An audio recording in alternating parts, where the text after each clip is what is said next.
Perkenalkan, nama saya Pina, saya kelas B16 Prodi PGSD. Di sini saya akan membahas kasus Bima dan dinamika kebebasan berpendapat di media sosial.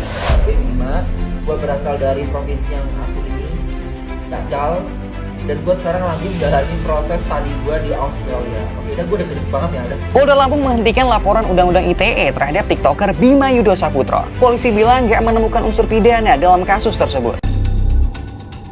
Tujuan pembuatan video ini memberikan pemahaman yang komprehensif mengenai titik temu antara hak asasi, relugasi hukum, etika digital, dan nilai-nilai Pancasila. Kasus ini berakar dari dinamika kebebasan berpendapat di media sosial dan respon otoritas terhadap kritik warga negara, kritik kinerja pemerintah, penggunaan media sosial, respon hukum yang kontroversial. Ini banyak banget di Lampung tuh proyek-proyek dari pemerintah yang mangkrak. Contohnya Kota Baru, Kak. Itu dari zaman gue SD sampai sekarang gue nggak pernah dengar kabarnya lagi. Videonya viral, seorang pengacara bernama Ginda Ansori Waika ngelaporin Bima ke polisi. Ginda bilang Bima mencoreng nama Lampung. Netizen pun bergerak ngasih dukungan ke Bima dengan ngupload banyak konten kritik tentang bobroknya Lampung. Bagaimana batas antara kritik yang membangun dan pencemaran nama baik di media sosial? Apa dampak hukum terhadap kebebasan berpendapat di era digital melalui kasus ini? Kritik yang membangun bertujuan untuk perbaikan atau kepentingan umum, bukan untuk menyerang pribadi.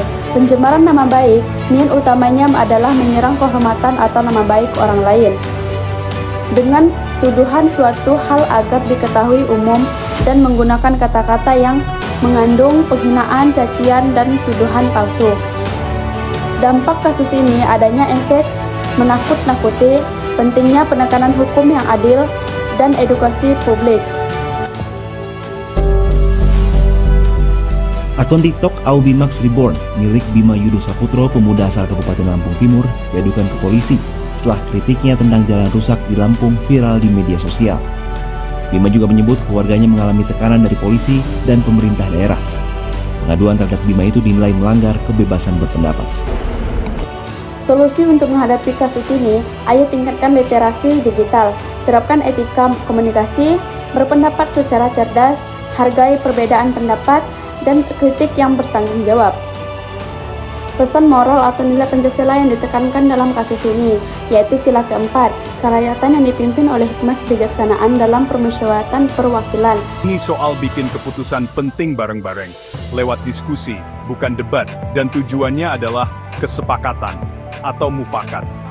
Artinya, kita harus ngehargain pendapat semua orang, meskipun kita nggak setuju, dan ngomongnya juga yang bertanggung jawab.